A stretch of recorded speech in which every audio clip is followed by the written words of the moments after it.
pinakamasakit na sugat ay hindi galing sa kaaway, kundi sa taong pinaglingkuran mo ng buong buhay.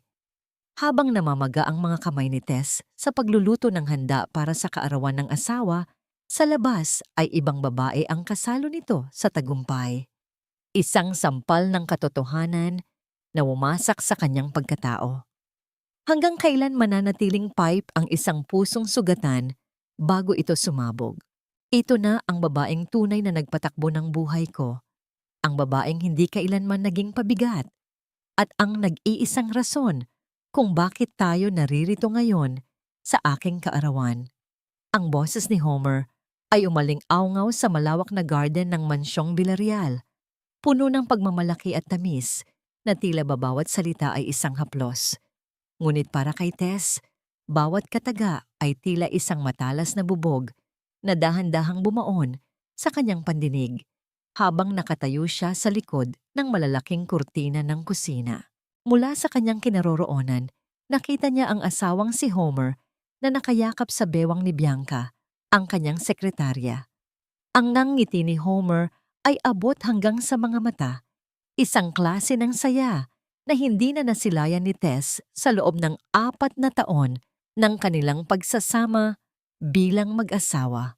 Ang mga bisita ay nagpalakpakan, humahanga sa perpektong pag-iibigan sa harap ng entablado, habang ang tunay na asawa ay naiwang mag-isa sa dilim ng pasilyo. Tumingin si Tess sa kanyang sariling mga kamay. Namumula ang kanyang mga palad at may mga sariwang paltos dahil sa maghapong pagluluto ng kare-kare, pansit at lechon kawali. Mga paboritong pagkain ni Homer na siya mismo ang naghanda simula pa noong madaling araw. Ang amoy ng mani at bagoong ay nakakakapit pa sa kanyang balat. Isang paalala ng kanyang pagsusumikap na pasayahin ang asawa sa espesyal na araw nito. Hinawakan niya ang suot na apron na puno ng mantsa ng sarsa, ang tanging regalong natanggap niya para sa lahat ng kanyang sakripisyo. Hindi niya namalayang pumatak ang isang butil ng luha sa mainit na tray na hawak niya. Ang hapdi ng paltos sa kanyang daliri ay walang-wala kumpara sa bigat na tila dinudurog ang kanyang dibdib. Ang bawat tibok ng kanyang puso ay naging isang mabagal na paghampas ng sakit na nagpamanhid sa kanyang buong katawan. Hindi siya makahinga, tila ba ang hangin sa loob ng mansyon ay naging lason na, unti-unting pumapatay sa kanyang kaluluwa. Ano pang ginagawa mo dyan, Teresita? Nakatunganga ka na naman habang ang mga bisita ay naghihintay ng dessert. Ang boses ni Doña Corazon ay parang latigo na humiwa sa katahimikan ng kusina. Pumasok ang kanyang biyenan na suot ang pinakamamahaling hiyas. Ang muka ay puno ng pandidiri habang nakatingin sa hitsura ni Tess. Mama, nakita ko po si Homer at Bianca sa labas. Sabi ni Homer, tumigil ka. Putol ni Doña Corazon. Ang boses ay mahina, ngunit puno ng banta. Huwag kang gagawa ng eksena rito. Isang kahihiyan para sa pamilyang Villarreal ang magkaroon ng asawang mukhang katulong na umiiyak sa kusina. Isuot mo ang apron mo, ayusin mo ang buhok mo, at magsilbi ka. Ang isang mabuting asawa ay marunong lumunok ng pait para sa dangal ng kanyang asawa. Yan ang utang na loob mo sa amin dahil kinuha ka namin sa putikan. Lumapit ang biyenan at marahas na hinila ang tali ng apron ni Tess. Hinihigpitan ito hanggang sa masakal ang kanyang paghinga. Walang nagawa si Tess kundi yumuko. Ang kanyang hiya ay kasing bigat ng mga gintong nakasabit sa leeg ng kanyang biyenan.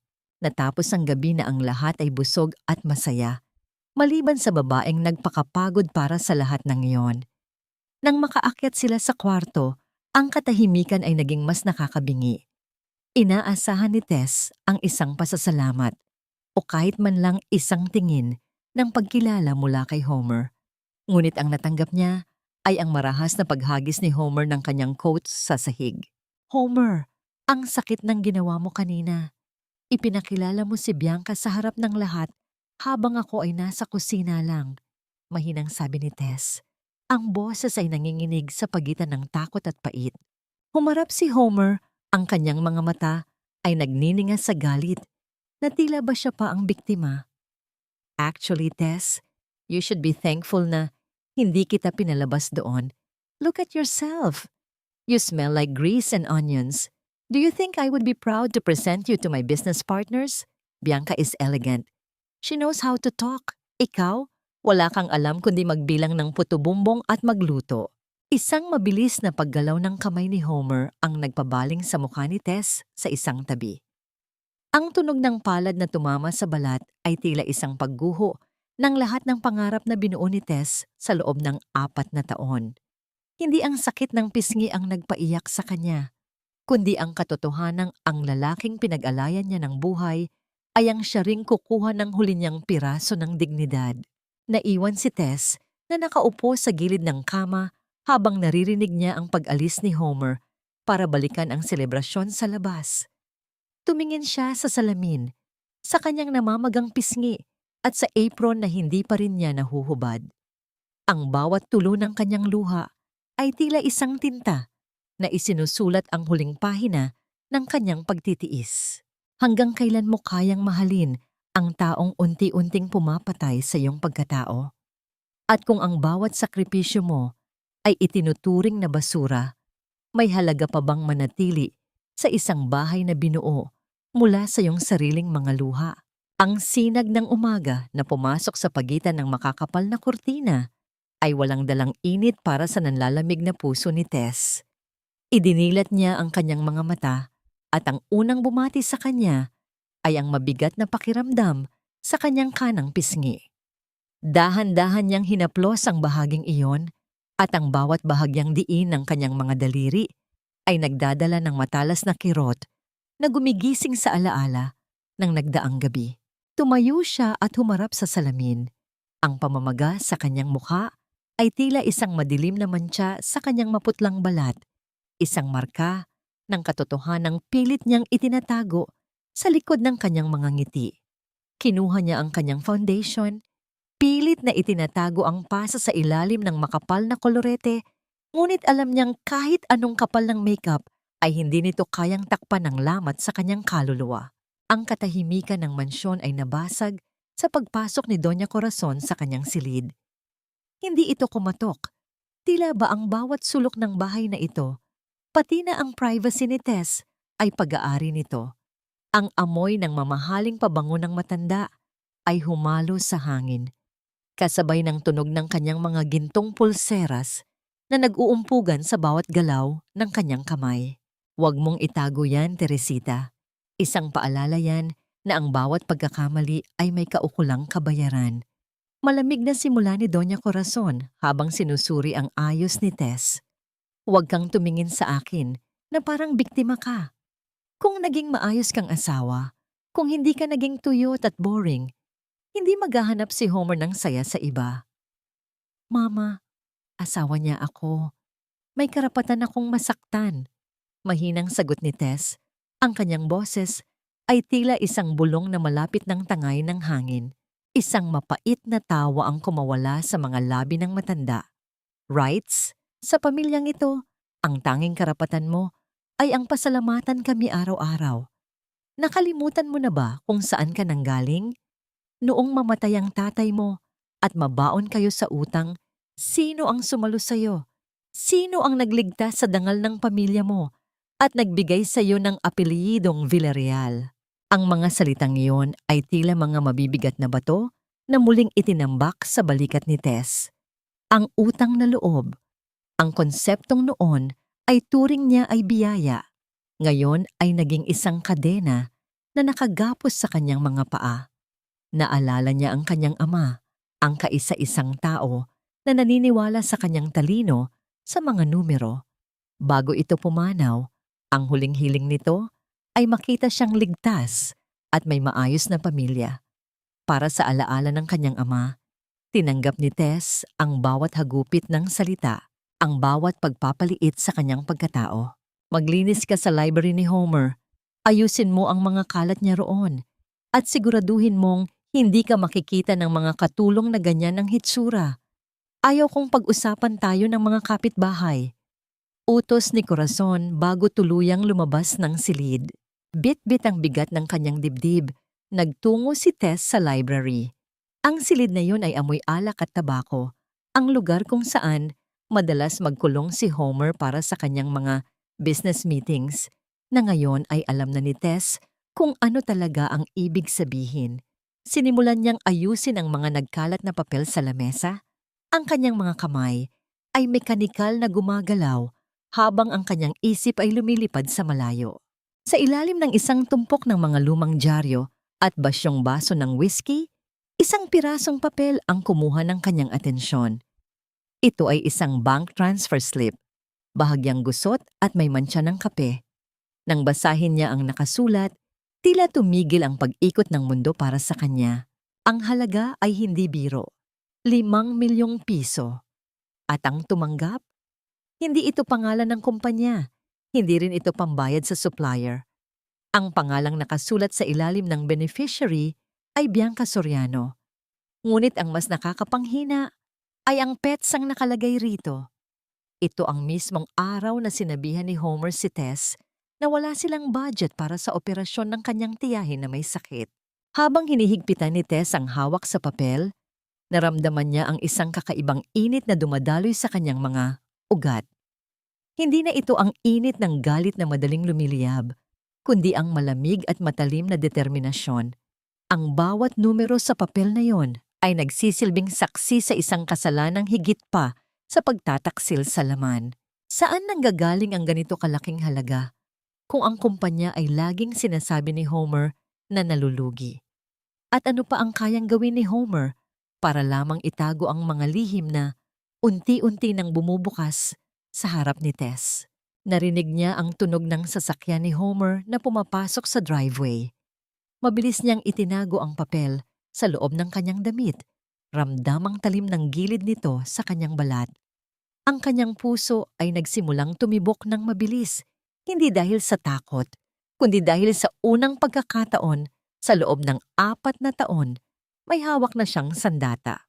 Ang dilim ng gabi sa Cavite ay binalot ng amoy ng nasusunog na uling at ang bango ng malagkit na kanin na sumasailalim sa init ng singaw. Para kay Tess, ang kanyang maliit na stall ng puto bumbong sa gilid ng kalsada, ang tanging lugar kung saan hindi siya tinatrato bilang isang anino. Dito, sa ilalim ng malamlam na ilaw ng bombilya, siya ang may hawak ng apoy. Siya ang nagpapatakbo ng sarili niyang buhay kahit sa loob lamang ng ilang oras bawat gabi. Ang bawat pagpasok ng kawayang tubo sa mainit na singawan ay naglalabas ng maputing usok na tumatabon sa kanyang mukha. Tila pansamantalang itinatago ang pasa sa kanyang pisngi na hindi na kayang itago ng anumang kapal ng kolorete. Ang init na nagmumula sa kalan ay isang maginhawang haplos kumpara sa lamig ng pakikitungo sa kanya sa loob ng mansyong Villarreal. Napakalalim na naman ang iniisip mo, Tess. Baka masunog na yang tinitinda mo. Ang bati ni Aling Rosa, ang matandang tindera ng balut sa kanyang tabi. Ang mukha ni Aling Rosa ay ukit ng maraming taon ng pagtatrabaho sa ilalim ng araw. Ngunit ang kanyang mga mata ay nananatiling matalas at puno ng malasakit. Ngumiti ng bahagya si Tess habang inaayos ang dahon ng saging.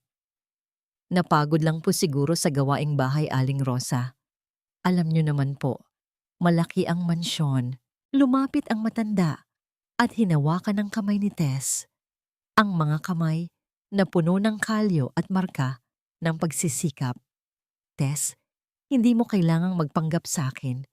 Nakita ko ang sasakyan ng asawa mo kagabi sa kabilang kalsada. Hindi siya mag-isa. At ang mukha mo, ang mga mata mo ay nagsasabi ng kwentong hindi mo kayang bigkasin. Sandaling napatigil si Tess. Ang mga salita ni Aling Rosa ay tila isang malambot na kumot na bumabalot sa kanyang sugatang pagkatao. Mahirap po talagang kalaban ng dangal, Aling Rosa. Sabi ni Mama, kailangan kong magtiis para sa pamilya.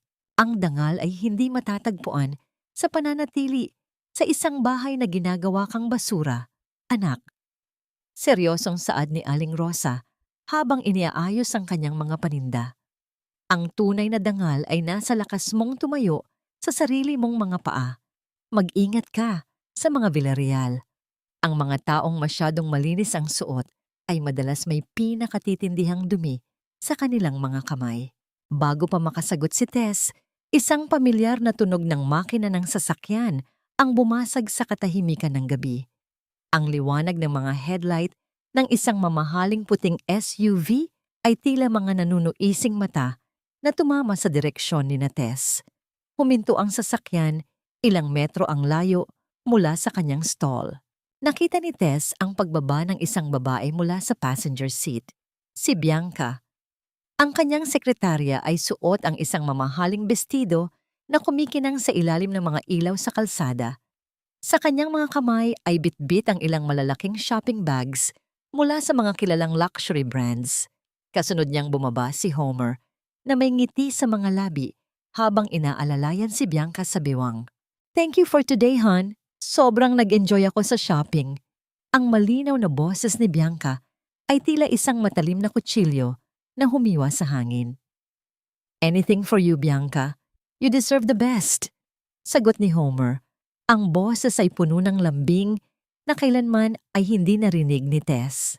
Mula sa kanyang kinaroroonan, kitang-kita ni Tess ang bawat galaw ng dalawa. Nakita niya kung paano haplusin ni Homer ang buhok ni Bianca, isang kilos na puno ng pagpapahalaga. Ang mga bags na bitbit ni Bianca ay katumbas na marahil ng ilang taong pagtitinda ni Tess ng putubumbong. Doon, sa gitna ng usok at dilim, naramdaman ni Tess ang isang matinding pagsikip sa kanyang lalamunan. Ang perang pambili ng mga luho ni Bianca ay ang perang kinuha ni Homer mula sa pawis ng mga construction workers, mula sa mga peking invoice na pilit ipinapapirma sa kanya, at mula sa sakripisyo ng kanyang sariling asawa. Nang muling lumingon si Aling Rosa kay Tess, nakita niya ang isang pagbabago sa mga mata ng babae. Wala na ang takot. Ang dating luha ay tila naging kristal ng katotohanan. "Aling Rosa," bulong ni Tess habang mahigpit na hawak ang tilang pambalot ng kanyang kinita sa gabi. "Tama po kayo. Ang dumi ay hindi kayang itago ng kahit anong puting tela." Habang pinapanood ni Tess ang paglayo ng sasakyan ni Homer patungo sa isang direksyong hindi patungo sa kanilang bahay, isang tanong ang naiwan sa kanyang isipan. Sa bawat perang lumalabas sa bulsa ni Homer para sa ibang babae, gaano karami pang buhay ang kanyang dinudurog at kailan sisikat ang araw para sa mga taong tulad niyang naiwan sa dilim. Ang bawat hakbang ni Tess sa malambot na alpombra ng mansyon ay tila paglakad sa ibabaw ng manipis na yelo. Kahit pagod ang kanyang katawan mula sa pagtitinda sa kalsada, ang kanyang isip ay gising na gising. Pinapatakbo ng mga numerong nakita niya sa bank transfer slip. Alam niyang sa loob ng library ni Homer, nakatago ang mga sagot na magpapalaya sa kanya o tuluyang lulunod sa kanyang pagkatao. Pumasok siya sa madilim na silid. Ang tanging liwanag ay ang malamlam na sinag ng buwan na tumatagos sa bintana. Ang amoy ng lumang papel at alak ay tila isang babala na hindi siya nabibilang sa lugar na ito. Lumapit siya sa lamesa ni Homer. Ang kanyang mga kamay ay nanginginig habang dahan-dahang binubuksan ang pinakailalim na drawer na palaging nakakunsi. Ngunit dahil sa kalasingan ni Homer kagabi, naiwan nitong bahagyang nakawang ang susi sa ibabaw ng mesa.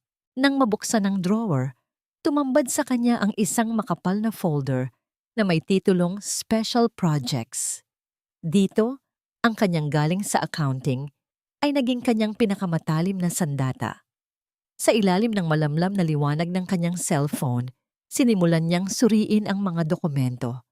Ang bawat pahina ay punong-puno ng mga pangalan ng kumpanyang hindi pamilyar sa kanya. Mga dummy companies na ginagamit para sa mga proyektong pabahay ng gobyerno. Ang kanyang puso ay tila isang tambol na mabilis ang pagtibok habang nakikita ang pattern ng pandaraya. Ang mga materyales na dapat ay dekalidad para sa mga mahihirap na pamilya ay pinalalabas na binili sa mahal na halaga, ngunit sa katotohanan ay mumurahin at substandard ang ginamit. Ang sobrang pondo ay idinedeposito sa account ni Bianca. Ang bawat pirma ni Homer sa mga pekeng invoice na yon ay tila isang pag-amin sa isang krimeng hindi lamang pagnanakaw ng pera, kundi pagnanakaw ng seguridad ng mga taong umaasa sa maayos na tahanan. Diyos ko, Homer, gaano ka na ba kalayo sa taong minahal ko? Bulong ni Tess habang ang kanyang mga daliri ay humahaplos sa mga pekeng lagda. Naramdaman niya ang isang matinding hapdi sa kanyang lalamunan. Ang yaman na ipinagmamalaki ni Doña Corazon at ang luhong ibinibigay ni Homer kay Bianca ay nagmula sa mga pangarap na dinurog nila. Tumingin siya sa dulo ng library kung saan nakatago ang isang maliit na vault sa likod ng isang painting.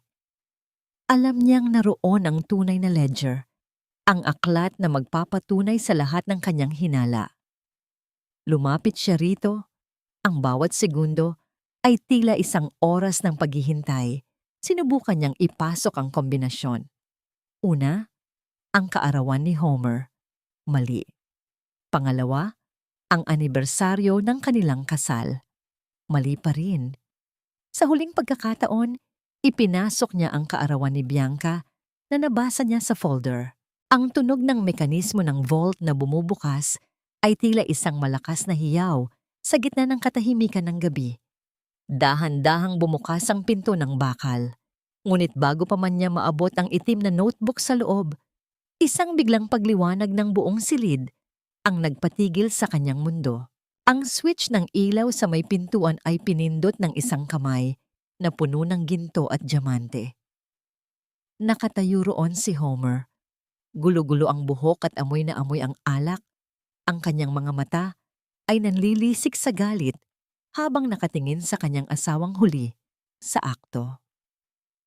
Ano ang ginagawa mo sa vault ko, Tess? Ang boses ni Homer ay mababa, ngunit puno ng lason. Isang tono na nagpapahiwatig na ang katahimikang ito ay ang simula ng isang malakas na bagyo. Hindi makagalaw si Tess. Ang kanyang kamay ay nakalubog pa rin sa loob ng vault, habang ang anino ni Homer ay dahan-dahang lumalapit sa kanya, tila isang halimaw na handang sumakmal sa anumang oras. Akala mo ba ay matalino ka na dahil lang marunong kang magbilang? Ang boses ni Homer ay tila paghaplos ng isang malamig na talim sa leeg ni Tess habang dahan-dahan itong lumalapit.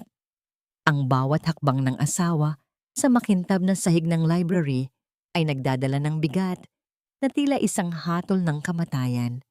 You think you're so smart checking my vault? Akala mo ba may mahahanap kang hindi ko alam? Marahas na hinablot ni Homer ang braso ni Tess. Sapat na lakas upang maramdaman ni Tess ang pagbaon ng mga daliri nito sa kanyang laman. Ang sakit ay gumuhit mula sa kanyang balikat hanggang sa kanyang puso. Ngunit mas masakit ang makita ang kawalan ng kahit katiting na pagmamahal sa mga mata ng lalaking pinangakuan siyang aalagaan habang buhay. Kinaladkad siya ni Homer patungo sa gitna ng silid at itinulak sa upuang kahoy, kung saan ang mga dokumento ng special projects ay nakakalat na parang mga sugat na ayaw maghilom. Listen to me, Tess. You want to be involved?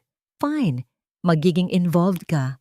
May halong pait na tawa ang kumawala sa mga labi ni Homer abamang inilalapag ang isang bagong set ng mga papel sa harap niya.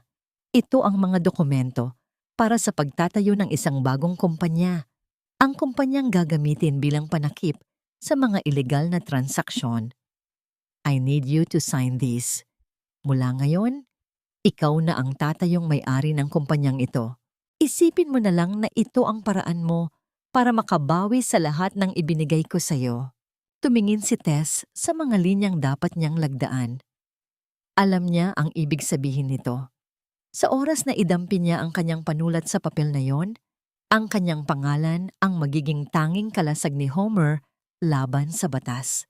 Siya ang magiging biktima kung sakaling gumuho ang tore ng kasinungalingang binuo ng asawa. Ang kanyang katapatan ay gagamitin laban sa kanya. Hindi ko ito pipirmahan, Homer. Ang boses ni Tess ay mahina, ngunit may taglay na tibay na hindi niya akalaing mayroon siya. Ang kanyang mga daliri ay nakakuyom, pilit na pinipigilan ang panginginig. Alam ko kung ano ito.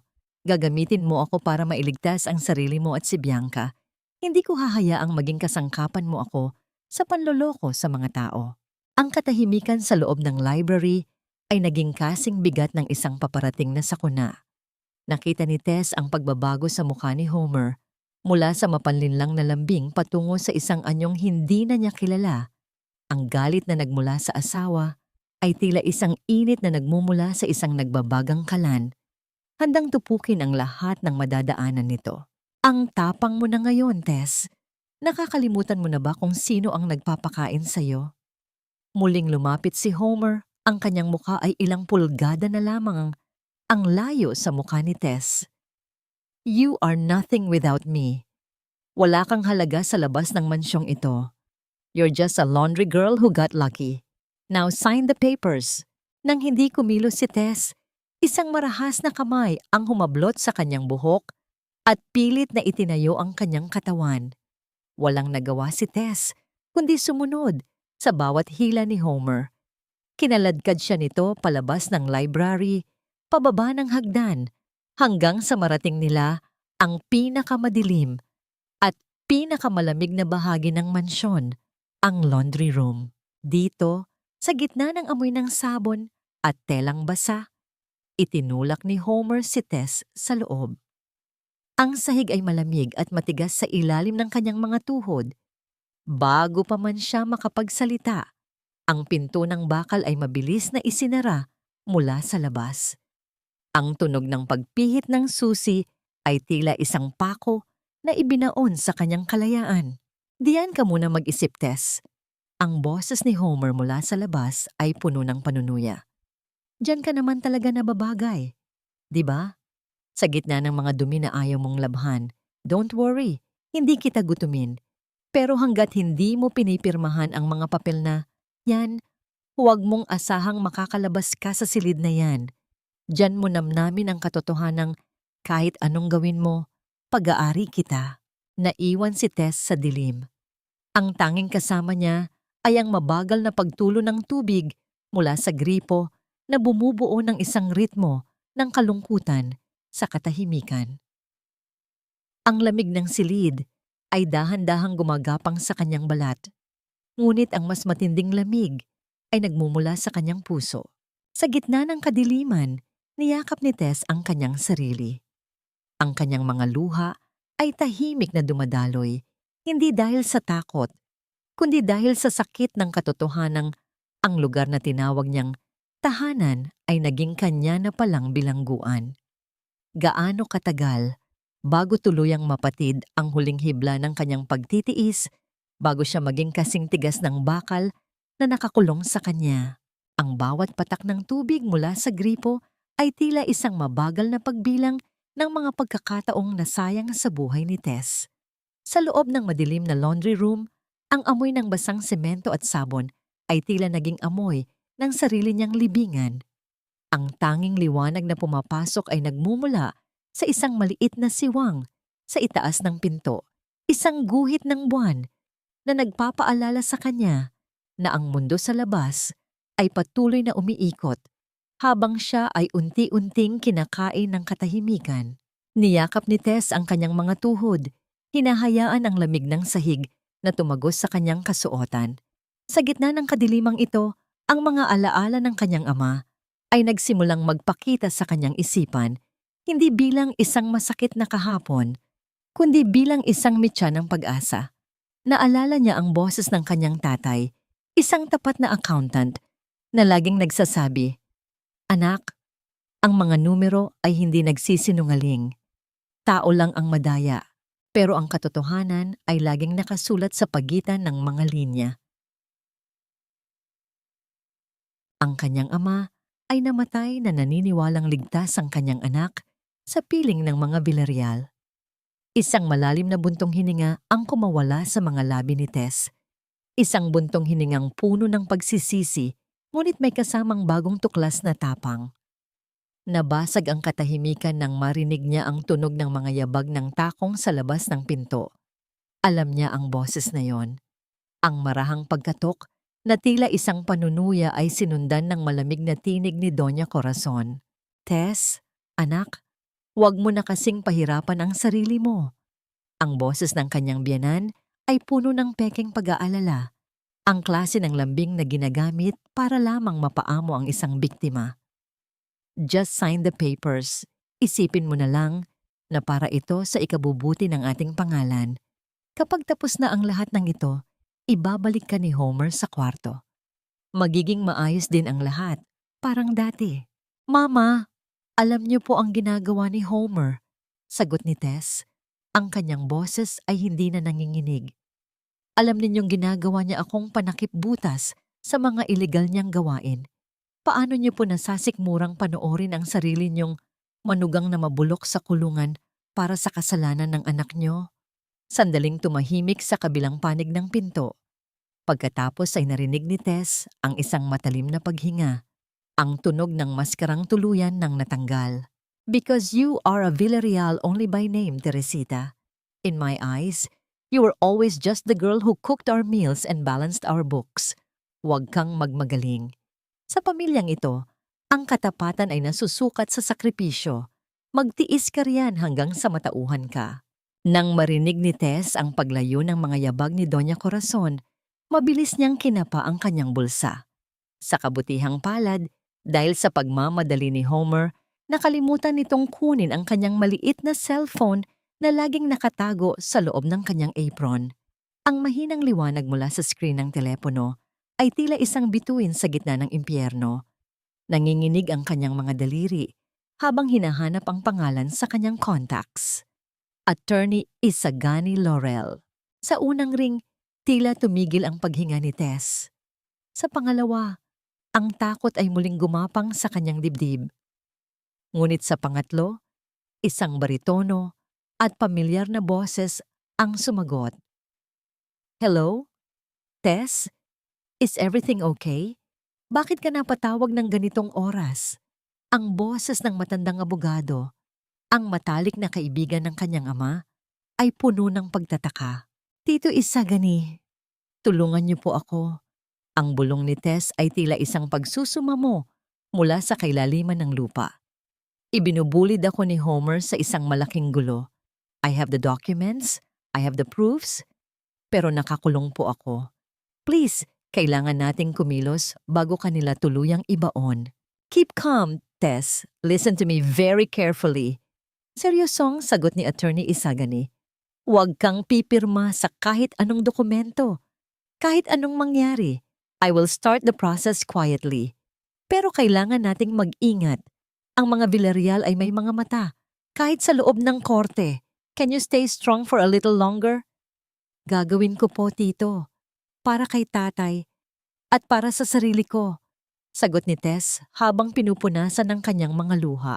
Ngunit bago pa man matapos ang kanilang pag-uusap, ang tunog ng pagpihit ng susi sa pinto ay muling umalingaw-ngaw sa silid.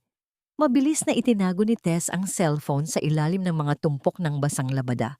Bumukas ang pinto at ang anino ni Homer, na may hawak na isang baso ng alak at ang mga panulat, ay muling humarang sa tanging liwanag na nakikita ni Tess. Time's up, Tess. Ang boses ni Homer ay mas lalong naging mapanganib. Pirma o habambuhay na kadiliman? You choose. Sa bawat segundong dumadaan, ang panganib ay tila isang malaking alon na handang lumunod kay Tess. Ngunit sa loob ng kanyang puso, may isang apoy na nagsisimulang mag-alab. Isang apoy na hindi kayang patayin ng kahit anong dami ng tubig o pananakot. Ang bawat hakbang patungo sa dambana ng parokya ay tila paglakad sa ibabaw ng nagbabagang uling para kay Tess. Sa kabila ng nangyari sa loob ng laundry room, sa pilitan siyang binihisan ni Doña Corazon ng isang asul na barot saya. Isang kulay na tila sumisimbolo sa kapayapaan. Ngunit sa likod ng tela ay ang mga pasang pilit na itinatago ng makapal na make-up.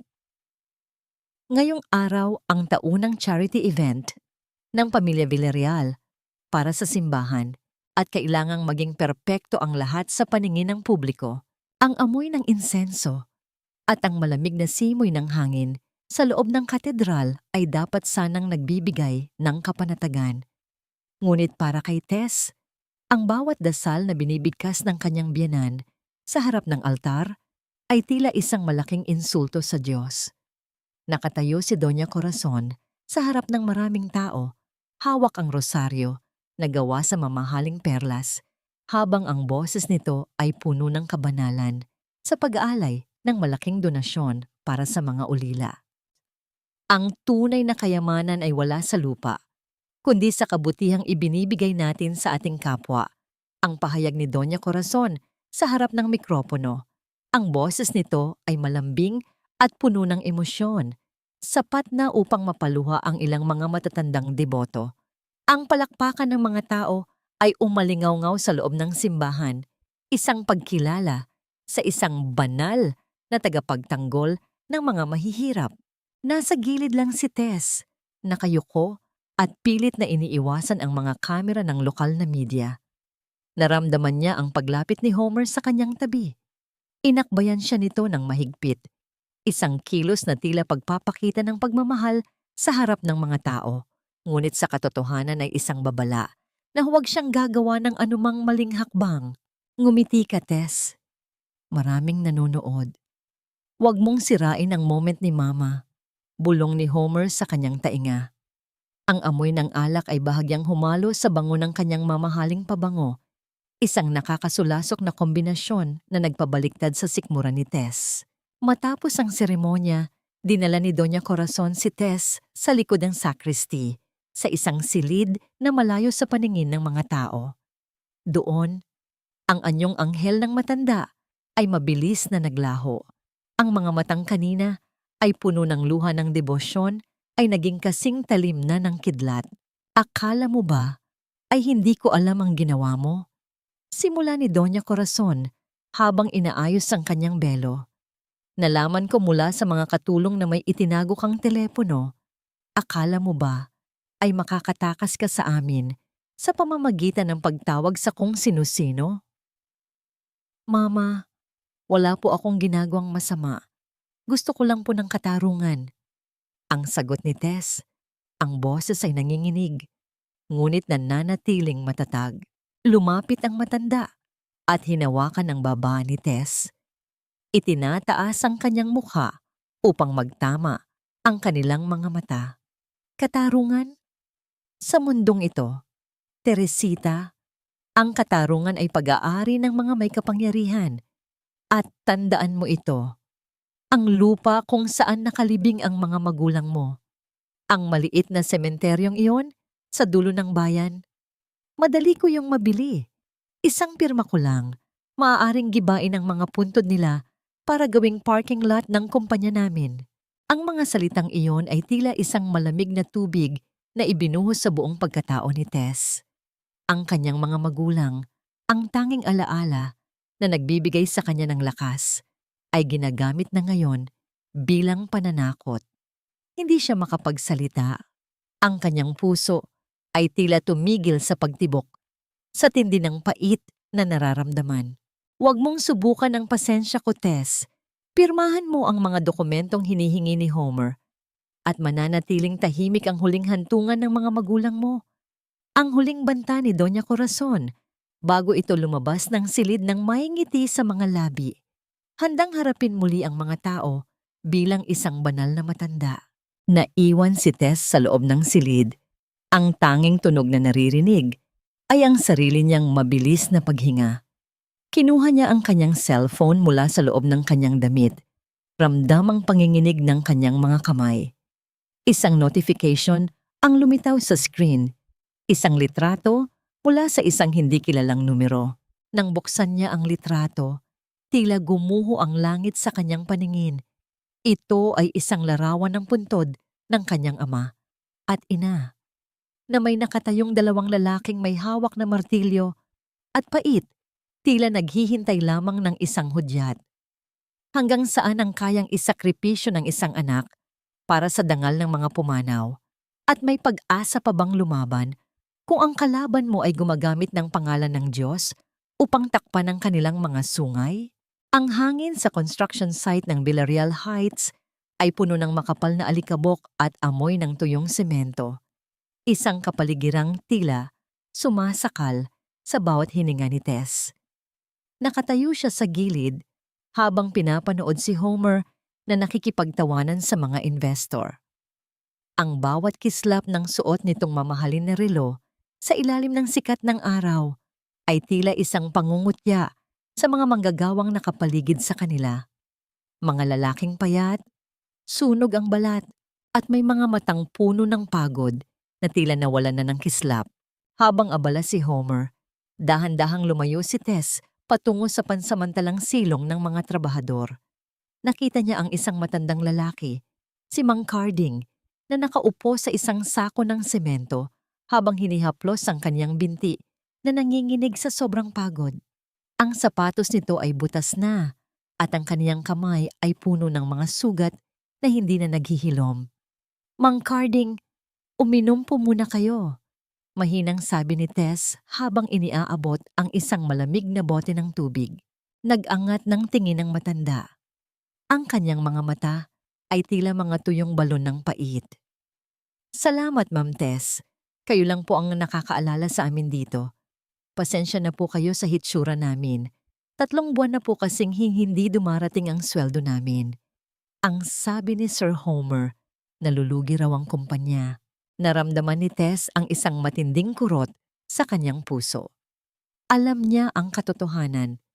Alam niyang ang sweldong dapat ay para sa mga pamilya ng mga lalaking ito ay napunta sa mga luxury bags ni Bianca at sa mga alahas ni Doña Corazon. Ang bawat butil ng pawis ni Mang Carding ay naging pambayad sa luhong hindi naman kanila. Alam ko po, Mang Carding, at humihingi ako ng tawad para sa lahat ng ito. Bulong ni Tess, ang kaniyang boses ay puno ng katapatan. Huwag kayong mawalan ng pag-asa. Darating ang araw na mababayaran ang lahat ng utang sa inyo. Hindi lang sa pera, kundi sa hustisya. Sa sandaling iyon, isang malakas na pagyanig ang naramdaman sa paligid. Ang tunog ng mga bakal na nag-uumpugan at ang pagbagsak ng isang malaking tipak ng semento mula sa itaas na palapag ay nagdulot ng malakas na alikabok na bumalot sa buong site. Hindi ito isang ordinaryong tunog. Ito ay tunog ng kapabayaan. Tulong! Si Jojo, naipit. Ang hihiyaw ng isang manggagawa ay pumunit sa katahimikan. Mabilis na tumakbo si Tess patungo sa pinagmulan ng kaguluhan. Nakita niya ang isang batang trabahador, hindi hihigit sa 20 taong gulang, na nakahiga sa lupa at bahagyang natatabunan ng mga substandard na hollow blocks. Ang kanyang binti ay nasa kakaibang anggulo at ang kanyang mukha ay namumutla sa sakit. Lumapit si Homer hindi para tumulong, kundi para tingnan ang pinsala sa kanyang gusali. Ano ba yan? Sinabihan ko na kayong mag-ingat. Maantala ang schedule natin dahil dito. Linisin niyo yan agad bago dumating ang mga inspektor. Homer, kailangang dalhin sa ospital ang bata. Sigaw ni Tess.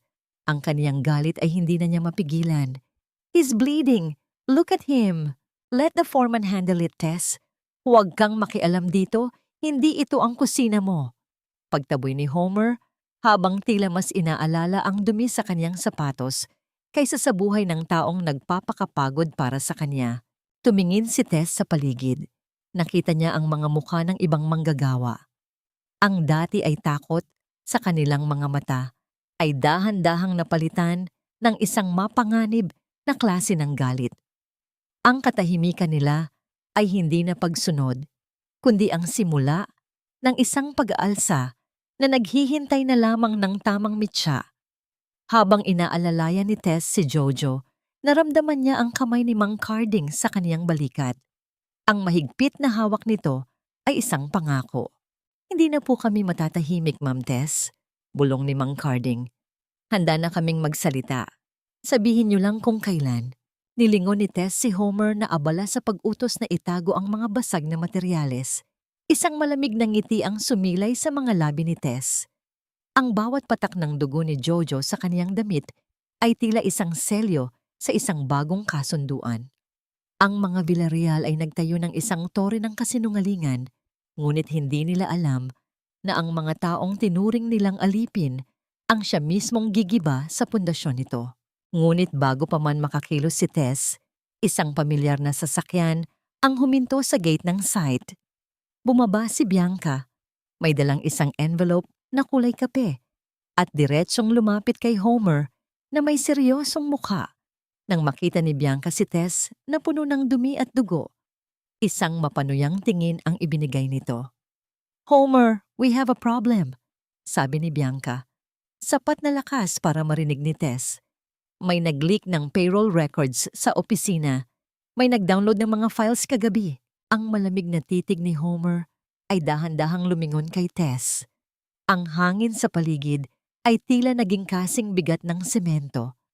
Habang ang bawat segundong lumilipas ay tila isang countdown patungo sa isang pagsabog na walang sino man ang makakatakas. Ang katahimikan ni Tess sa gitna ng nagbabagang alikabok sa construction site ay hindi natanda ng takot, kundi ang simula ng kaniyang paglaya. Habang ang nanlilisik na mga mata ni Homer ay nakabaon sa kaniyang pagkatao, naramdaman ni Tess ang isang kakaibang lamig na dumadaloy sa kaniyang mga ugat. Ang puot ni Homer ay parang nagbabagang lava, ngunit ang puso ni Tess ay naging kasing tibay na ng batong semento na kaniyang kinatatayuan. "Homer, look at the boy first. Huwag mong unahin ang files na yan." Ang boses ni Tess ay nananatiling mahinahon, isang tonong tila lalong nagpuyos sa galit ng asawa. Dugo ang dumadaloy dito, hindi lang tinta ng payroll. "Don't you dare lecture me about what's important, Tess." Ang sigaw ni Homer ay tila isang pagputok ng kanyon sa gitna ng katahimikan ng mga manggagawa. Kinablot niya ang braso ni Tess at kinaladkad ito patungo sa sasakyan. "We are going home. Now. At ikaw, Bianca, siguraduhin mong walang lalabas na balita tungkol sa aksidenteng ito. Bayaran mo ang foreman para manahimik ang lahat." Sa loob ng sasakyan, ang tensyon ay kasing bigat ng isang paparating na bagyo. Hindi na umiiyak si Tess. Sa halip, pinagmamasdan niya ang mga nadaraanan nilang puno. Ang kaniyang isip ay parang isang grandmaster sa chess na tinitingnan ang susunod na 5 galaw. Ang bawat pang-iinsulto ni Homer sa kaniyang pagkatao habang sila ay bumibiyahe ay tila mga palasong tumatama sa isang kalasag. Hindi na siya nasasaktan. Sa halip ay mas lalo lamang siyang nagiging desidido. Pagdating sa mansyon, kaagad siyang itinulak ni Homer sa loob ng library at ibinalandra ang pinto. "Diyan ka lang. Huwag kang lalabas hanggat hindi ko napatutunayan na wala kang kinalaman sa leak na ito." Ngunit hindi alam ni Homer na ang kanyang galit ang siyang nagbigay ng pagkakataon kay Tess. Sa loob ng library, habang abala si Homer sa pakikipag-away sa telepono sa labas, mabilis na kumilos si Tess. Hindi na siya nanginginig. Ang kanyang mga daliri ay tila sumasayaw sa ibabaw ng keyboard ng laptop ni Homer na naiwang nakabukas sa sobrang pagmamadali nito. Kinuha niya ang isang maliit na silver na flash drive mula sa kanyang bulsa. Ang flash drive na ibinigay ni Attorney Isagani sa kanya noong isang gabi. Sinimulan niyang i-duplicate ang lahat ng mga files. Ang Special Projects folder, ang listahan ng mga dummy companies, at ang mga tunay na payroll records na nagpapakita ng bilyon-bilyong pisong nawawala. Habang hinihintay ang paglipat ng mga dokumento, isang sandali ng kapayapaan ang bumalot kay Tess. Tumingin siya sa kaniyang sarili sa refleksyon ng screen. Ang kaniyang apron ay may mantsa ng dugo ni Jojo, ang batang manggagawa. Hinaplos niya ang mantsang yun. Ito ang kaniyang golden moment. Isang tahimik na panunumpa na ang bawat patak ng dugong ito ay magkakaroon ng katumbas na katarungan. Hindi na siya ang biktima. Siya na ang tagapagtanggol. Nang matapos ang loading bar, mabilis niyang hinugot ang flash drive. Ngunit kasabay ng marahang paghugot nito Ang marahang pagpihit ng pintuan ay nagpatigil sa kanyang paghinga. Bumukas ang pinto at pumasok si Bianca. Ang sekretarya ay hindi na mukhang eleganteng katulong. Ang kanyang mukha ay puno ng bagsik at pagtataka. Nakita ni Bianca ang flash drive sa kamay ni Tess at ang nakabukas na laptop. "So it was you!" Bulong ni Bianca. Ang kaniyang boses ay tila isang ahas na naghahanda sa pagtuklaw. "You're not as stupid as you look, Tess. Pero akala mo ba ay hahayaan kitang makalabas dito nang buhay dala ang drive na yan?" Itinaas ni Bianca ang kaniyang cellphone, tila handang tawagin si Homer sa kabilang kwarto. "Homer! Narito ang asawa mo." Huli sa akto, ang tibok ng puso ni Tess ay tila naging isang mabilis na martilyo sa kaniyang dibdib. Ang distansya sa pagitan niya at ni Bianca ay tila lumiliit, habang ang bawat segundong lumilipas ay naglalapit sa kanya sa isang panganib na maaaring tumapos sa kaniyang lahat ng plano. Ang bawat segundo sa loob ng library ay tila isang dambuhalang pabigat na dumadagan sa paghinga ni Tess. Nakatayo si Bianca sa pintuan. Ang kanyang mukha ay ukit ng tagumpay, habang ang kanyang daliri ay nakatapat sa screen ng cellphone, handang tawagin si Homer. Ang kanyang mga mata ay nanunuya. Tila ba isa itong eksena sa isang pelikula kung saan ang bida ay tuluyan ng nasukol. Ngunit hindi kumilos si Tess, hindi rin siya nagmakaawa. Sa halip, dahan-dahan niyang ibinaba ang flash drive sa ibabaw ng mesa at tinitigan si Bianca ng diretso sa mga mata. Isang titig na puno ng isang klase ng kapangyarihang hindi kailanman nakita ng sekretarya sa kanya. "Wait, Bianca, bago mo pindutin ang tawag na yan, gusto ko munang itanong sa'yo. Sigurado ka ba na ikaw ang mananalo kapag nalaman ni Homer ito?" Ang boses ni Tess ay malamig at matatag, tila isang agos ng tubig sa ilalim ng yelo.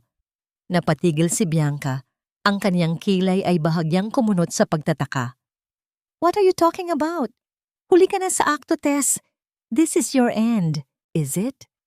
Lumapit si Tess ng isang hakbang. Ang kaniyang boses ay naging mas mahinahon, ngunit mas matalim. "Nakita ko ang mga papeles sa vault, Bianca. Ang kumpanyang ginagamit ni Homer para sa mga illegal na transaksyon. Ang pangalan mo ang nakasulat bilang incorporator at chairman. Ang mga bank transfers mula sa substandard na semento. Sa account mo, lahat iyon pumasok bago ilipat sa account ni Doña Corazon." Nakita ni Tess ang bahagyang panginginig ng kamay ni Bianca na hawak ang telepono. Ang anino ng pag-aalinlangan ay dahan-dahang gumapang sa mukha ng sekretarya. "Ilang taon ka nang nagsisilbi sa kanya, Bianca? 3 years? 4? Pagpapatuloy ni Tess habang mas lumalapit. "Iniisip mo ba na mahal ka niya, kaya niya ibinigay sa iyo ang lahat ng luhong yan? Hindi, Bianca. Ibinigay niya sa iyo ang mga account na yan dahil ikaw ang magsisilbing pain. Kapag pumasok na ang mga inspektor ng gobyerno, kapag may namatay na construction worker dahil sa marupok na gusali. Hindi si Homer ang kukulungin, hindi rin si Doña Corazon. Ikaw, Bianca. Ikaw ang may-ari ng lahat ng kasalanang yon sa papel. Nagsisinungaling ka." Ang boses ni Bianca ay naging matinis, ngunit ang kaniyang mga mata ay nagsimulang maghanap ng sagot sa paligid. Ang kaniyang paghinga ay naging mabilis at mababaw. "Basahin mo ang mga dokumentong ito." Itinuro ni Tess ang laptop. Ang file na sacrifice strategy ay naglalaman ng plano ni Homer kung paano kanya ilalaglag kapag uminit na ang imbestigasyon. Ibinili kanya ng mga mamahaling bag, oo. Pero ang bawat bag na yon ay may katumbas na taon sa loob ng selda. Akala mo ba ay ikaw ang katuwang niya? Para sa kanya, isa ka lang ding gamit na tulad ko, na itatapon kapag wala ng pakinabang. Ang katahimikan sa pagitan ng dalawang babae ay naging kasing bigat ng isang hatol. Nakita ni Tess ang unti-unting pagbagsak ng balikat ni Bianca. Ang cellphone niyo na kanina ay handang sumira kay Tess ay dahan-dahang ibinaba ng sekretarya.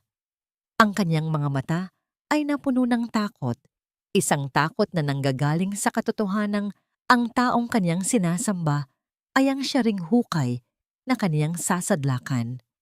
"What do you want from me?" Bulong ni Bianca.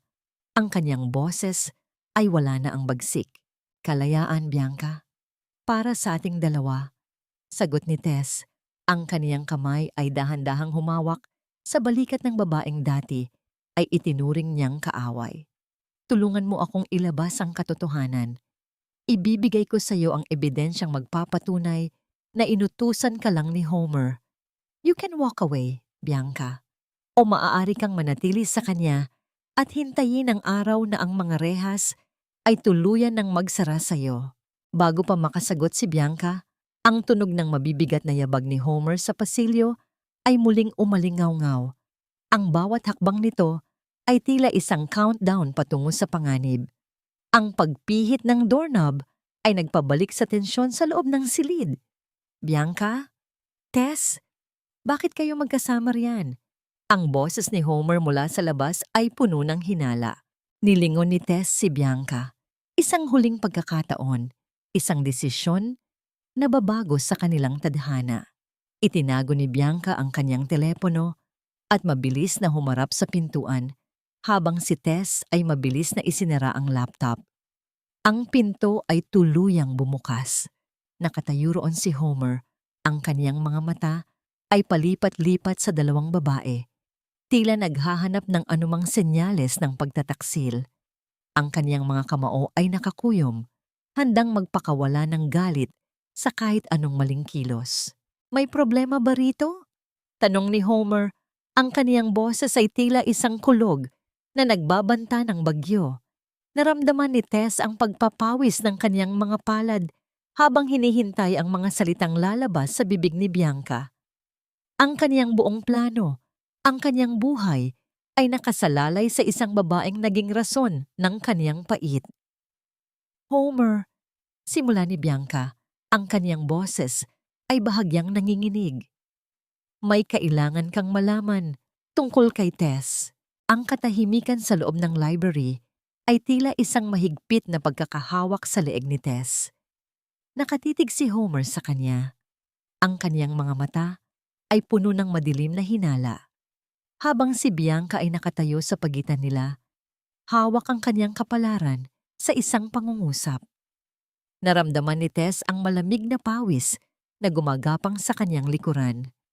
Ang bawat tibok ng kanyang puso ay tila isang mabagal na martilyo na nagpapaalala sa kanya ng lahat ng kanyang pwedeng mawala. "Homer!" Ang boses ni Bianca ay bahagyang nanginginig, ngunit mabilis itong nagbago patungo sa isang tonong puno ng pagkainis. "May kailangan kang malaman tungkol kay Tess. Nakita ko siyang pumasok dito at pinapakialaman ang iyong mga dokumento. Pinagsabihan ko siya, pero mukhang hindi siya nakikinig. She's being stubborn again." Isang malalim na hininga ang pinakawalan ni Tess. Pinili ni Bianca na maglaro sa gitna. Hindi siya nito ibinagsak ng tuluyan, ngunit hindi rin siya nito pinrotektahan. Ito ay isang babala, isang senyales na nakikinig ang sekretarya sa kaniyang mga sinabi, ngunit natatakot pa ring bumitaw sa kaniyang kinalalagyan. "Wala ka talagang kadala-dala, Tess?" Ang sigaw ni Homer ay tila isang pagputok ng kidlat na yumanig sa mga libro sa paligid. "Umalis ka rito. Magkulong ka sa kwarto mo. Bianca, iwanan mo muna kami. I need to check these files." Lumipas ang ilang araw na ang mansyong Villarreal ay nabalot ng isang kakaibang tensyon. Ang dating marangyang tahanan ay tila naging isang toring unti-unting gumuguho mula sa loob. Hindi alam ni Homer habang siya ay abala sa pakikipag-away sa telepono at pag-inom ng alak. Ang kanyang kumpanya ay dahan-dahang nalulunod sa sarili nitong dumi. Ang mga silent corrections ni Tess sa mga ledger, ang maliliit na pagbabago sa mga account numbers at ang pag-reroute ng mga dokumento sa tamang mga ahensya ay nagsimulang magbunga. Ang mga bank accounts ng kumpanya ay isa-isang na-freeze dahil sa mga discrepancies na hindi maipaliwanag ng kumpanya. Ang mga investors na dating sumasamba kay Homer ay nagsimulang mag-pull out Natatakot na madamay sa kumukulong investigasyon. Isang hapon, ang katahimikan ng mansyon ay tuluyang nabasag. Ang tunog ng pagbagsak ng mga kristal na baso sa sahig ng sala ay umalingaw-ngaw hanggang sa kusina. Nagmamadaling lumabas si Tess at nakita niya ang isang eksenang hindi niya akalaing masasaksihan. Nakatayo si Homer sa gitna ng sala. Gulo-gulo ang buhok at namumula ang mga mata sa sobrang galit at alak. Sa harap niya ay si Doña Corazon, na sa unang pagkakataon ay nawala ng kaniyang kabanalan. Ang matanda ay nanginginig sa takot habang hawak ang kaniyang dibdib. "Kasalanan mo ito, Mama." Ang boses ni Homer ay tila isang halimaw na nagngangalit. "Ikaw ang nagpumilit na gamitin ang mga accounts ni Bianca. Ngayon, lahat ng pera natin ay nakalock. Ang mga bangko, tinatawagan na ako. Ang mga inspektor, paparating na rito. We are losing everything." "Huwag mo akong sisihin, Homer. Ginawa ko lang ang lahat para mapanatili ang dangal ng pamilyang ito." Ang sagot ni Doña Corazon. Ang kaniyang boses ay matinis at puno ng pait. "Kung naging maayos ka lang na anak, kung hindi ka naging pabaya." Ang susunod na nangyari ay tila tumigil ang mundo para kay Tess. Ang mabilis na pagtaas ng kamay ni Homer at ang marahas na pagdampi ng kanyang palad sa pisngi ni Doña Corazon ay nag-iwan ng isang matalim na tunog na yumanig sa buong mansyon. Ang matanda ay napaupo sa sahig. Ang kanyang mamahaling perlas ay nalaglag at nagkalat na parang mga butil ng luhang hindi na kayang punasan. Isang malalim na katahimikan ang bumalot sa sala. Tumingin si Homer sa kanyang sariling kamay. Pagkatapos ay sa kanyang ina na ngayon ay umiiyak na parang isang batang nawawala. Wala nang hiya, wala nang dangal. Ang lahat ng itinatago nila sa likod ng mga gintong palamuti ay tuluyan ng nabulok sa harap ng kanilang mga mata. "Wala na akong pakialam sa inyo," bulong ni Homer. Ang kaniyang boses ay puno ng desperasyon. "I'm leaving. Kukunin ko ang natitirang cash sa vault at aalis ako ng bansa. Bianca is waiting for me." Mabilis na tumakbo si Homer paakyat ng hagdan. Hindi na nililingon ang kaniyang asawa o ang kaniyang ina. Naiwan si Tess na nakatingin kay Doña Corazon. Ang matandang reyna ay nakahandusay sa sahig, napapaligiran ng mga basag na kristal. Ang kaniyang mukha ay puno ng pait at pagsisisi. Naramdaman ni Tess ang isang kakaibang pakiramdam sa kaniyang dibdib. Hindi ito saya sa paghihiganti, kundi isang malalim na awa para sa mga taong nabulag ng kanilang sariling kasakiman. Ngunit alam niya, hindi pa ito ang tapos. Kinuha ni Tess ang kaniyang cellphone at tinawagan si Attorney Isagani. "Tito, it's happening. Homer is planning to run. And I think Bianca is with him." Pero may isang bagay na hindi alam ni Homer. Lumingon si Tess sa bintana. Nakita niya ang isang itim na sasakyan na pumasok sa driveway.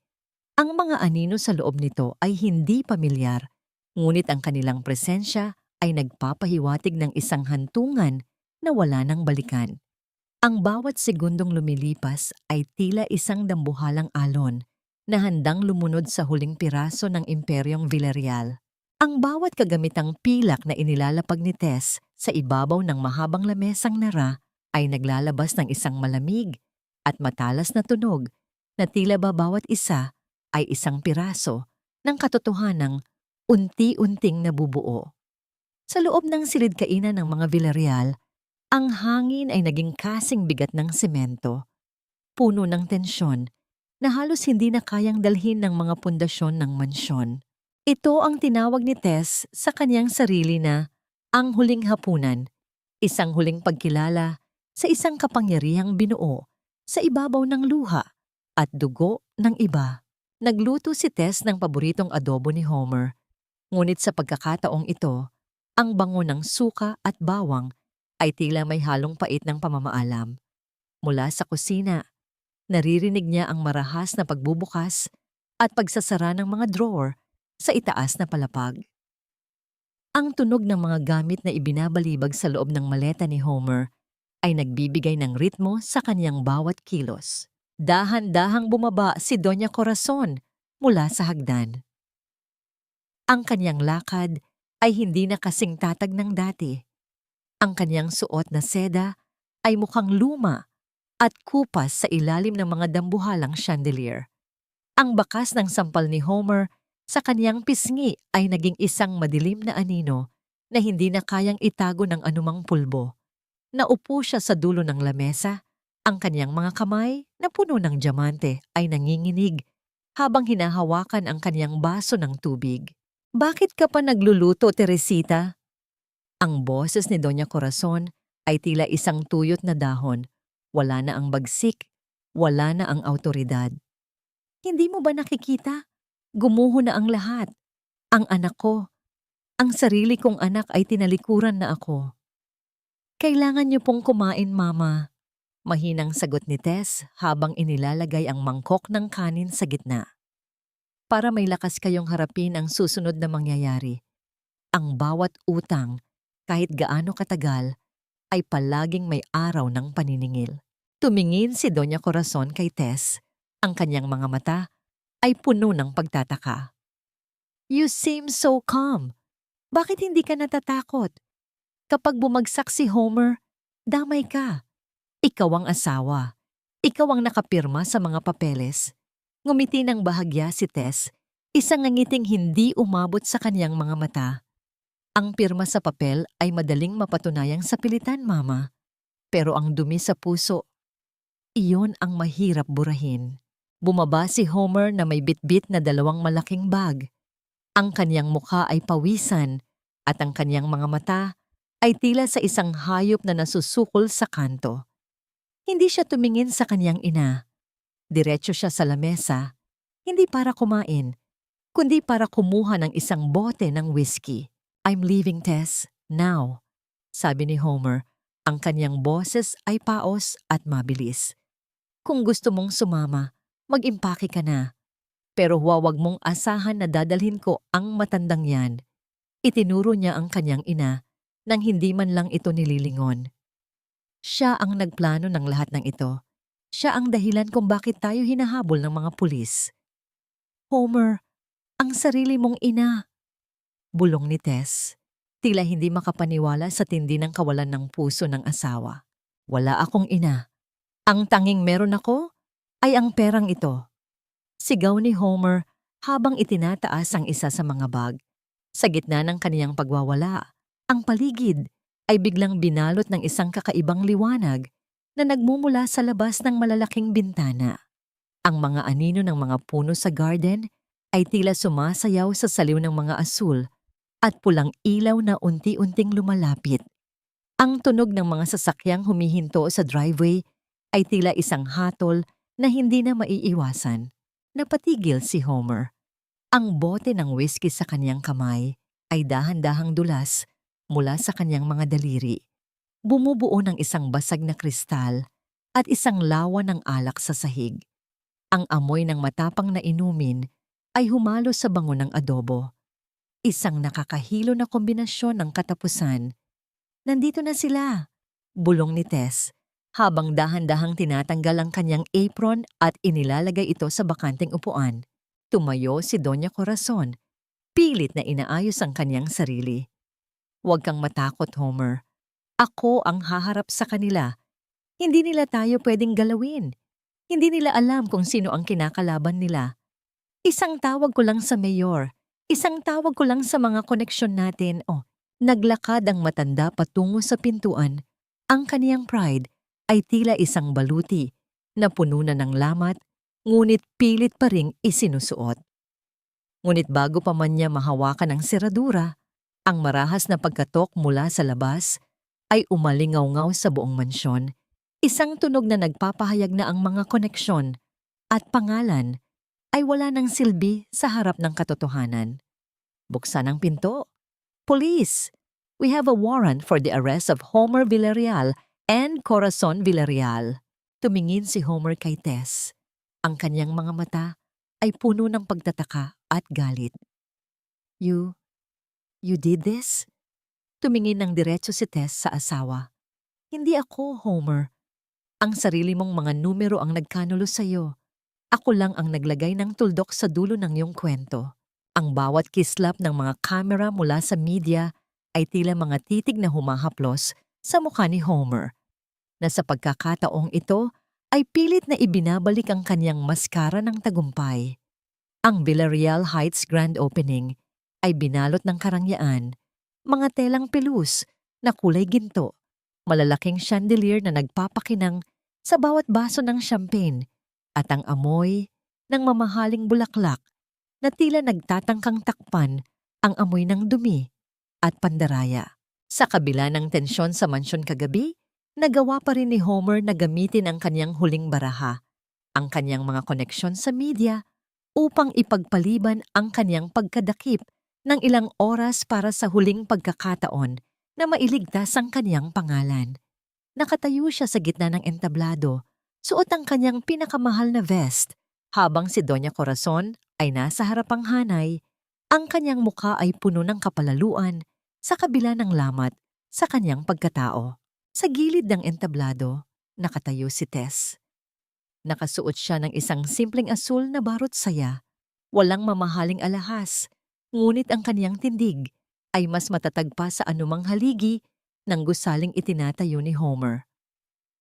Sa kaniyang mga kamay ay hawak niya ang isang maliit na remote control, ang susi sa isang katotohanang matagal nang ibinaon sa ilalim ng mga pundasyon. Ladies and gentlemen, ang boses ni Homer ay umalingaw-ngaw sa sound system, puno ng pekeng kumpiyansa. Ang proyektong ito ay hindi lamang gawa sa semento at bakal.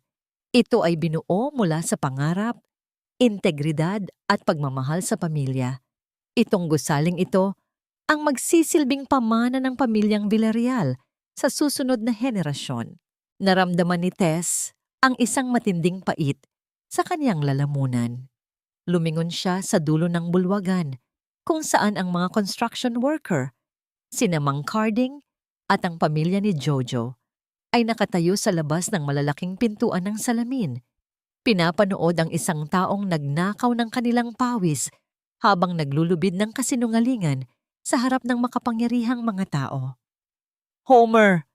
Bulong ni Tess sa kaniyang sarili. Ang pangarap na binuo mo sa ibabaw ng luha ng iba ay isa lamang kastilyong buhangin. Naglakad si Tess patungo sa gilid ng control booth. Ang kanyang bawat hakbang ay tila isang mabagal na martsa patungo sa hantungan.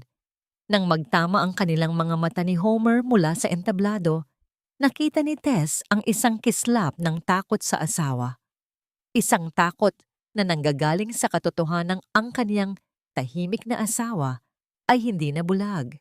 And now, I would like to show you the architectural masterpiece of Villarreal Heights, deklara ni Homer habang itinuturo ang dambuhalang screen sa kaniyang likuran. A presentation of our vision and excellence. Ang lahat ay tumahimik. Ang mga ilaw sa loob ng bulwagan ay dahan-dahang namatay. Iniwan ang lahat ng atensyon sa puting screen. Ang tunog ng pagpihit ng switch ay tila isang huling hininga bago ang pagsabog. Ngunit nang bumukas ang presentation, hindi ang disenyo ng gusali ang lumitaw. Ang bawat mata sa loob ng silid ay nanlaki nang ang unang lumabas ay ang video ni Homer sa loob ng library. Marahas na hinahablot ang buhok ni Tess at isinisigaw na siya ay wala lang at basura.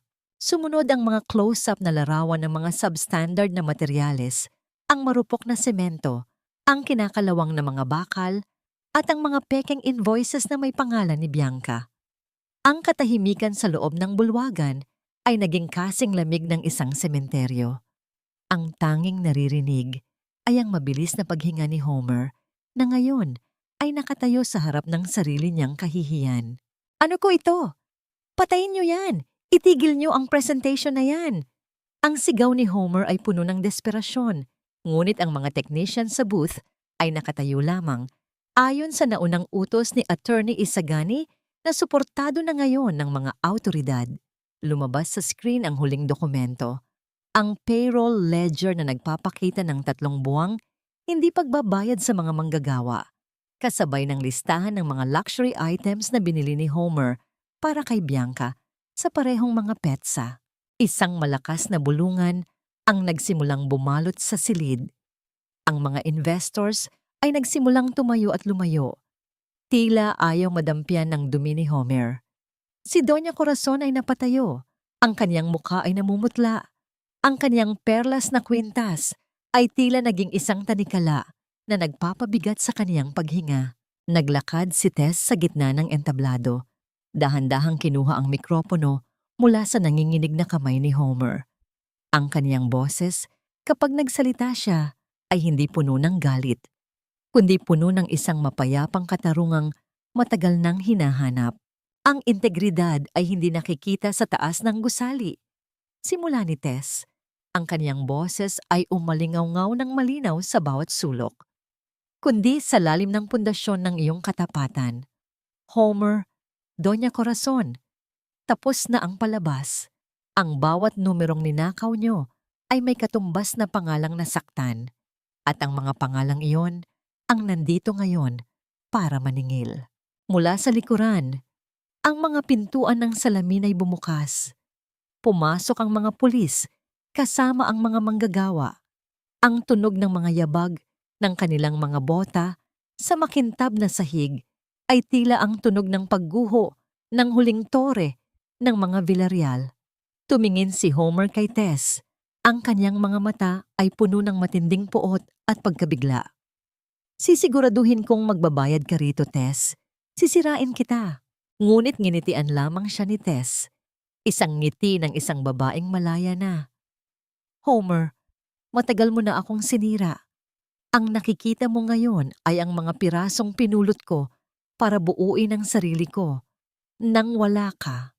Ang bawat kislap ng mga asul at pulang ilaw mula sa mga sasakyan ng pulis sa labas ng bulwagan ay tila isang malupit na paalala na ang gabi ng pagdiriwang ay naging gabi ng paghuhukom. Ang marangyang carpet na tinapakan ng mga kilalang tao ay napuno na ngayon ng mga yabag ng mabibigat na bota. Sa gitna ng kaguluhan, ang amoy ng mamahaling pabango ay natabunan ng amoy ng malamig na bakal at ang amoy ng takot na nagmumula sa mga taong akala ay hindi sila kailanman maaabot ng kamay ng batas. Nakatayo si Homer sa gitna ng entablado. Ang kaniyang mga braso ay pilit na iginigit-git sa likuran habang ang malamig na bakal ng posas ay mahigpit na kumakapit sa kaniyang mga pulso. Ang kaniyang mukha na kanina ay puno ng kayabangan ay naging kasing putla ng abo. Wala na ang kaniyang mapang-uring tinig. Ang tanging lumalabas sa kanyang mga labi ay ang mga putol-putol na pagtanggi na tila ba ang pagsisinungaling ay naging likas na sa kanyang paghinga. Hindi niyo pwedeng gawin ito. Bitawan niyo ako. Ang sigaw ni Homer ay tila isang desperadong hiyaw ng isang taong nalulunod. Tess, sabihin mo sa kanila. Sabihin mong mali ang lahat ng ito. I did everything for us. Tumingin si Tess sa asawa, hindi nang may galit, kundi nang may malalim at tuyot na awa. Homer, stop it. You did everything for yourself. Ang as na sinasabi mo ay isang pangarap na ikaw mismo ang pumatay noong unahin mo ang kasakiman mo kaysa sa ating pagkatao. Sa kabilang bahagi ng entablado, si Doña Corazon ay naging isang anino ng kaniyang dating sarili. Ang matanda ay pilit na itinatago ang kaniyang mukha mula sa mga kamera ng media, ngunit ang kaniyang mga mamahaling perlas ay nasabit sa kaniyang suot at isa-isang nalaglag sa sahig. Nagbibigay ng isang mahina at malungkot na tunog sa bawat pagtama nito sa matigas na sahig. Ang kaniyang hiya ay kumpleto na. Ang kaniyang dangal na kaniyang sinasamba ay naging isang maruming basahan sa harap ng buong bayan. Mama, do something! Ang tawag ni Homer sa kanyang ina. Ngunit si Doña Corazon ay tila nawalan na ng lakas. Ang matanda ay napaupo sa isang silya. Ang kanyang mga mata ay walang kislap habang tinitingnan ang kanyang anak, na hinihila na ng mga awtoridad. Lumapit si Bianca, na pinalilibutan din ng mga pulis. Ang kaniyang mga mata ay puno ng luha, Ngunit nang magtama ang kanilang mga paningin ni Tess, marahan siyang tumango. Ang kaniyang pag-amin ang naging huling pako sa kabaong ng mga Villarreal. "I'm sorry, Tess," ang bulong ni Bianca. Ang kanyang boses ay punong-puno ng pagsisisi. "You were right. I was just another sacrificial lamb." Naglakad si Tess pababa ng entablado. Ang bawat hakbang niya ay tila pagtatanggal ng isang mabigat na tanikala. Sa may pintuan, naghihintay si Attorney Isagani Laurel kasama ang mga manggagawa. Nang makita ni Mang Carding si Tess, itinaas nito ang kaniyang magaspang na kamay, isang simpleng kilos ng pasasalamat na mas mahalaga pa sa anumang medalya. "Tapos na ang gabi, Tess," malambing na sabi ni Attorney Isagani habang inaalalayan siya. "Maari ka nang huminga ng malalim." Lumabas si Tess sa gusali. Hinayaang dampian ng malamig na hangin ng gabi ang kanyang mukha. Ang ulan ay nagsimulang pumatak ng marahan. Tila ba ang langit ay nakikiramay sa paglilinis ng lahat ng dumi ng nakaraan. Hindi siya lumingon sa kanyang likuran, sa mansyong puno ng pait o sa asawang kailanman ay hindi siya tunay na nakilala. Nang marating niya ang kanyang maliit na sasakyan, tumingin siya sa salamin. Ang mga pasa sa kanyang pisngi ay wala na. Ngunit ang mga aral na iniwan ng mga sugat na iyon ay mananatili sa kanyang puso bilang kaniyang bagong lakas. Ang tanong na lamang ay hindi na kung paano siya makakaligtas, kundi kung paano siya muling mabubuhay. Ang katahimikan sa kalsada ay tila isang awit ng kalayaan. Ngunit habang siya ay nagmamaneho palayo, isang huling tingin sa rearview mirror ang nagpakita sa kanya ng isang pamilyar na bulto ng tao na nakatayo sa ilalim ng ulan, pinapanood ang kaniyang pag-alis. Isang taong hindi niya inaasahang makikita pa sa gabing ito. Sino ang huling aninong ito sa gitna ng kaniyang paglaya? At mayroon pa bang mga lihim na hindi pa tuluyang naililibing kasama ng mga Villarreal? Ang bawat patak ng ulan sa bubong ng sasakyan ay tila isang malambot na himig na humuhugas sa huling bakas ng alikabok mula sa Villarreal Heights. Itinigil ni Tess ang kaniyang sasakyan sa gilid ng kalsada, malayo na sa mga kumikislap na ilaw ng media at sa ingay ng hustisya. Sa rearview mirror, nakikita niya ang bulto ng taong nakatayo sa ilalim ng ulan. Dahan-dahang bumaba ang bintana ng kaniyang sasakyan at ang malamig na simoy ng hangin ay nagdala ng pamilyar na amoy ng uling at malagkit na kanin. Si Aling Rosa. Ang matandang tindera ay nakabalot sa isang lumang kapote. Hawak ang isang maliit na supot na nakabalot sa dahon ng saging. Walang salitang lumabas sa kaniyang mga labi, ngunit ang kaniyang mga mata ay puno ng isang uri ng pagmamalaki na tanging isang ina lamang ang makakapagbigay. Inabot niya ang supot kay Tess, isang mainit na puto-bumbong, ang pagkain ng masa, ang pagkain ng mga taong marunong maghintay. Tapos na ang bagyo, Tess. Ang mahinang tinig ni Aling Rosa ay tila isang basbas sa gitna ng kadiliman. "Umuwi ka na sa tunay mong tahanan." Isang taon ang mabilis na lumipas. Ang mansyong Villarreal ay tuluyan ng kinumpiska ng gobyerno.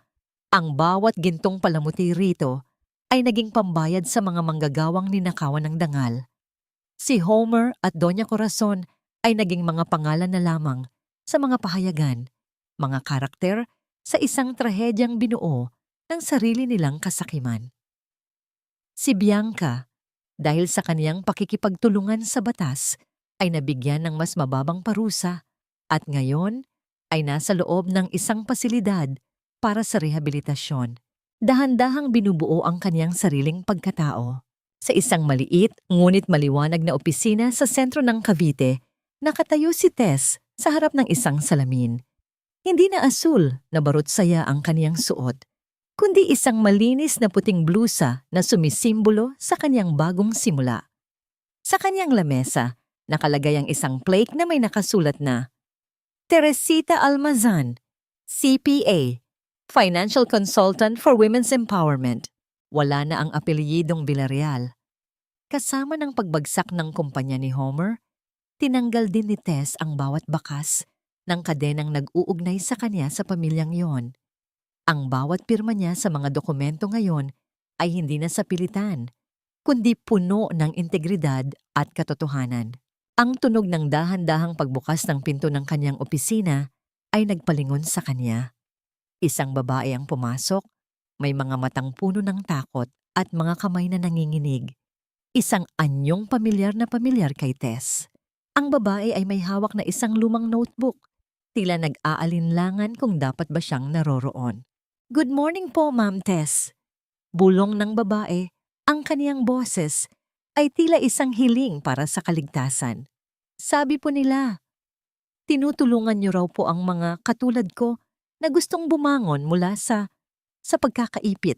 Ngumiti si Tess. Ang pinakamagandang nangiting kailanman ay nasilayan sa kanyang mukha. Nilapitan niya ang babae at pinaupo ito sa isang malambot na silya. Kinuha niya ang kanyang lumang apron mula sa isang frame sa dingding. Ang apron na ngayon ay malinis, puti, at tila isang bandila ng tagumpay. "Huwag kang matakot," malambing na sabi ni Tess habang hinahawakan ang kamay ng babae. "Dito, ang bawat numero mo ay may halaga. At ang bawat luha mo ay gagawin nating lakas para sa iyong bukas. Simulan nating bilangin ang iyong kalayaan." Habang pinapanood ni Tess ang pagbaba ng araw sa labas ng kanyang bintana, naramdaman niya ang isang matinding kapayapaan sa kanyang dibdib. Ang sugat sa kanyang puso ay hindi na makirot. Ito ay naging isang pilat na nagsisilbing mapa ng kaniyang paglalakbay. Natutunan niya na ang tunay na paghihiganti ay hindi ang makitang masakta ng iba, kundi ang makitang masaya at malaya ang iyong sarili. Ang silent wife ay hindi na kailanman tatahimik dahil sa bawat puso ng mga babaeng kaniyang tutulungan, ang kaniyang boses ay muling aalingaw-ngaw, puno ng pag-asa, puno ng pag-ibig, at higit sa lahat, puno ng katarungan. Ang dapit hapon sa dalampasigan ng Cavite ay tila isang dambuhalang painting na nilikha mula sa pinaghalong kulay ng kahel, rosas at ginto. Habang pinagmamasdan ni Tess ang dahan-dahang paglubog ng araw sa kailaliman ng dagat, naramdaman niya ang malamig na simoy ng hangin na humahaplos sa kanyang mukha.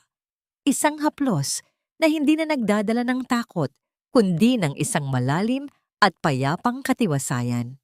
Nakarating sa kanya ang balita kamakailan tungkol kay Homer. Ang dating hari ng kanyang mundo ay isa na ngayong bilanggo ng sarili nitong kasakiman. Nagdurusa sa loob ng malamig na rehas kasama ang kanyang ina na si Doña Corazon. Ang mansyong dati ay saksi sa kanyang mga luha ay isa na ngayong alaala na unti-unting kinakain ng limot. Ngunit sa kabila ng lahat ng sakit, wala nang puwang ang puot sa puso ni Tess. Isang hapon, habang nag-aayos siya ng mga papeles sa kanyang opisina, tinanong siya ni Attorney Isagani kung napatawad na ba niya ang mga Villarreal. Sandaling natigilan si Tess. Tumingin siya sa kanyang mga kamay na dati ay puno ng paltos, ngunit ngayon ay malinis at matatag. Ang pagpapatawad sa kaniyang pananaw ay hindi nangangahulugang kinalimutan na niya ang bawat sampal at bawat pag-insulto. Para kay Tess, ang pagpapatawad ay ang desisyong putulin ang huling tanikala na nag-uugnay sa kanya sa kanilang kadiliman. Napatawad na niya ang kaniyang sarili sa pananatili ng matagal at napatawad na niya ang tadhana sa pagbibigay sa kanya ng isang malupit na guro. Sa kanyang pagpapatawad, nakamit niya ang tunay na kalayaan, isang kalayaang hindi na kailanman mababawi ng sinuman. Ang katahimikan ng gabi ay hindi na nakakabingi para kay Tess. Sa kanyang maliit na tahanan, ang tanging naririnig ay ang mahinang pag-ikot ng bentilador at ang mahimbing na paghinga ng kanyang bagong buhay. Wala nang mga sigaw, wala nang mga yabag na nagdadala ng kaba. Ang kaniyang kapayapaan ay matatagpuan sa bawat umaga na nagigising siyang may layunin. Sa bawat babaeng kaniyang natutulungang bumangon mula sa pagkakalubog sa utang at pang-aabuso. Ang kaniyang opisina ay naging isang kanlungan, isang lugar kung saan ang mga numerong dati ay ginamit para manloko ay ginagamit na ngayon para magbigay ng bagong pag-asa. Para sa mga nakikinig sa kaniyang kwento, ang aral na iniwan ni Tess ay malinaw at kasing ningning ng bituin sa madaling araw. Ang bawat sakripisyo ay may hangganan at ang bawat babae ay may karapatang magkaroon ng sariling boses. Ang hiya at utang na loob ay hindi dapat maging dahilan para hayaang durugin ang iyong pagkatao. Ang tunay na dangal ay hindi matatagpuan sa apelidong dala mo o sa yaman ng bahay na tinitirhan mo, kundi sa lakas mong tumayo para sa katotohanan at sa tapang mong yakapin ang iyong sariling halaga. Habang iniinom ni Tess ang kaniyang mainit na kape sa balkonahe, tumanaw siya sa malayo. Ang dilim ay tuluyan ng lumitaw, ngunit hindi siya natatakot. Dahil sa kaniyang puso, ang araw ay hindi na kailanman lulubog. Si Teresita Almazan ay hindi na lamang isang silent wife. Siya ay isang babaeng muling nabuhay, muling nagmahal sa sarili, at muling nahanap ang kaniyang dulo na may kasamang ngiti.